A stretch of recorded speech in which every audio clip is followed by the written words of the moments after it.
this is the great Stuffy and Stuff Explainer, and today we're going to talk about electricity and magnetism.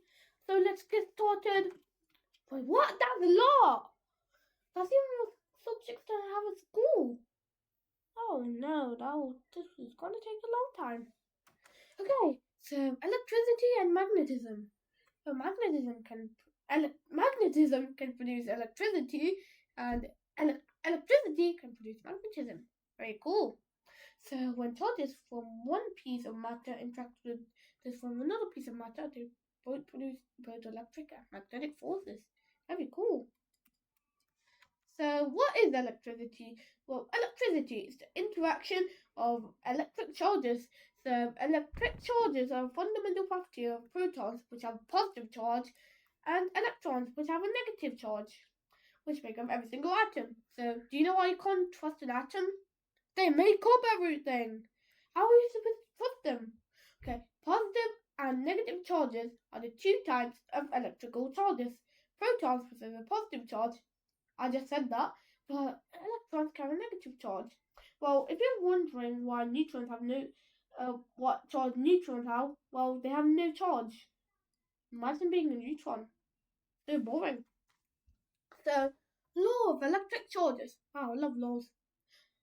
The electric force is the attraction or repulsion between charged objects. So Coulomb's law, so Columbia law. So these are the size and charges and the distance between them are key factors in determining the strength of electrical force between charged objects. So like charges repel and unlike charges attract. So there's basically like a magnet. Very cool. So static electricity is the build-up of electric charges on an object. So we've all done that. So you know when you rub a balloon against your hair, the electrons, the atoms that make up your hair transfer to the balloon. So the balloon is a hungry, greedy thing which takes more electrons, which makes the balloon more negative. While your hair, having lost electrons, is more positive. And when you hold the balloon several centimeters from your head, the hair stands up due to attraction between two opposite charges. The charges that build up on an object do eventually move off the object. What do you think? Your hair's going to permanently lose all the electrons? Well, this is sudden and brief for electrons are called electric discharge.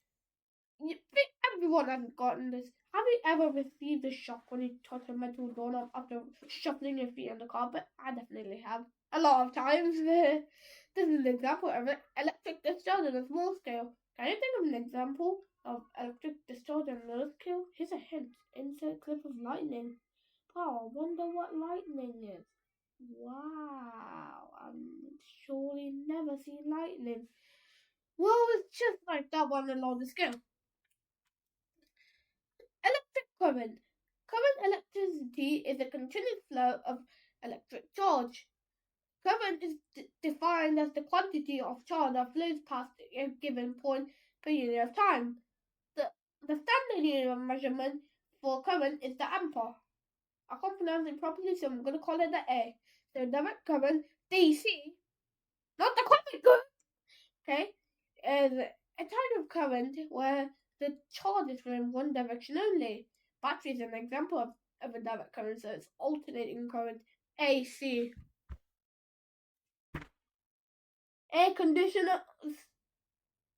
Who put air conditioners here?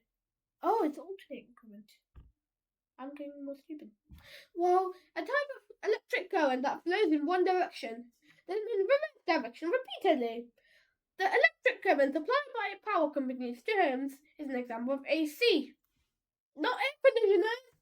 Anyway, conductors and insulators. Conductors are materials that allow an electric current to flow through them easily, while insulators are materials that resist the flow of electric current.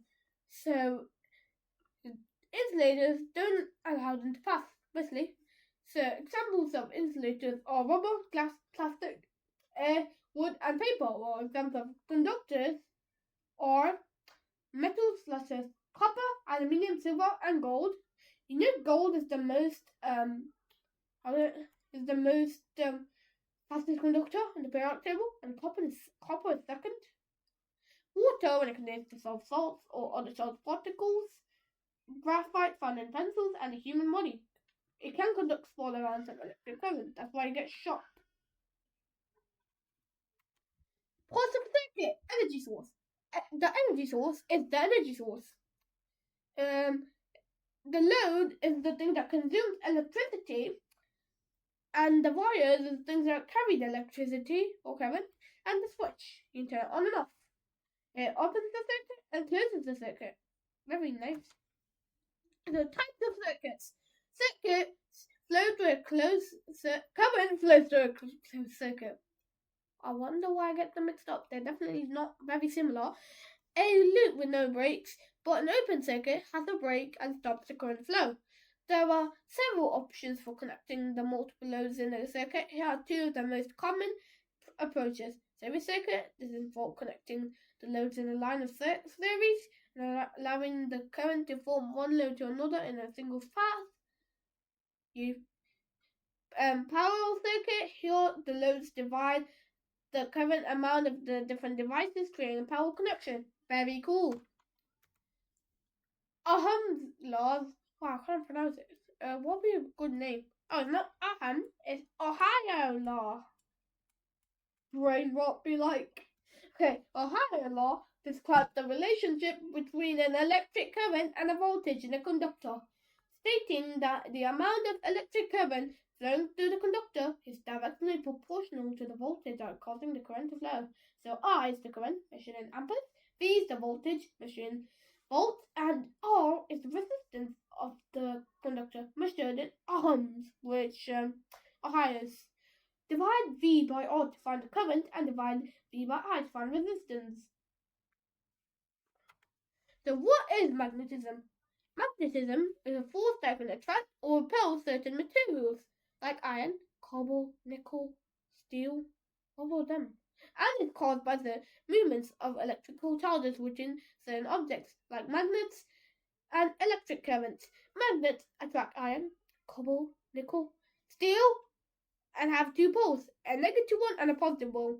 So that literally means it has a north pole and a south pole. I know, very simple. I should make it more simpler. All magnets share these properties. The most powerful place of magnet is the poles. Like charges repel or like charges attract. Very cool. So the magnetic field is the region around the magnet that is affected by the magnetic forces. So what do you think it might look like? A huge circle? A square? A trapezium? Well, actually, yeah, that doesn't look like a trapezium. Well, it looks like that. So let me just explain it. So when the lines are closer, it shows the magnetic field stronger. I'm thinking, obviously, see, if you're not blind, there are much more field lines closer to here, the poles, and the magnetic field is weak around here because there's not that many field lines. Did you know that the Earth's magnetic field is what makes compasses work? The needle of the compass is a tiny magnet that aligns with the Earth's magnetic field, flying north and south. This is possible because the Earth itself acts like a giant magnet thanks to its magnetic core, which generates a magnetic field, that extends far into space. This field is what protects us from the solar wind and other harmful particles that constantly bombard our planet. Without it, life on Earth as we know it would not be possible. So guess what element causes the magnetic field? It has an Fe in it. That's the chemical symbol. You're right, it's iron. The Earth has a lot of iron in its core, which causes a magnetic field as it's magnetic. Electromagnetism. To produce a strong magnetic field, wrap coils of wire around an iron rod. Current passing through the coils of wire magnetizes the rod, producing a powerful magnet called an electromagnet. The more loops in the coil, the stronger the magnetic field. Also, you could just increase the current. Electromagnets are used in electric motors, loudspeakers, television sets, doorbells, trains, and many other devices. How many devices even use electromagnets? Wow, that's a lot. Well, the process of creating an electric current by moving a conductor through a magnetic field or by varying the magnetic field around it. The majority of the electricity supplied to homes is generated using electromagnetic induction. Very cool. Well, that's the end. Goodbye. Don't forget to like and subscribe. And this is Stuffy signing out. Bye!